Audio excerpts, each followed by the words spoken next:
Assalomu alaykum aziz futbol ixlosmandlari, futbol sevar do'stlar, futbol fanatlari kanalidasiz. Sizlar uchun eng qiziqarli va muhim yangiliklardan boxabar qilishda davom etamiz. Demak, marhamat, tomosha qiling. Kechagi uchrashuvda g'alabani qo'ldan chiqargan Gvardiola nimalar dedi? Manchester City bosh murabbiyi Pep Gvardiola Chelsiga qarshi uchrashuvdan so'ng o'z fikrlarini bildirib o'tdi. Gap kutilgan gollar yoki bo'lishi mumkin bo'lgan vaziyatlar haqida emas. Biz tahlil qiladigan barcha statistika va yo'nalishlar haqida gapirganda, ulardan biri hujumni yakunlovchi qismida samarali bo'la olmaganimiz.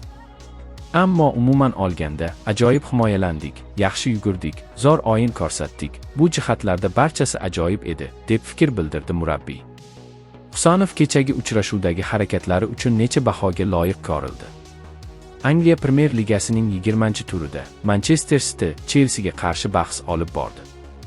Uchrashuv 1-1 hisobidagi durang natijasi bilan yakunlandi. Manchester Cityning o'zbekistonlik himoyachisi Abduqodir Husanov 51-daqiqada jarohat olgan Yoshko Gvardiol o'rniga maydonga tushdi va bahs so'ngiga qadar bexato harakat qildi.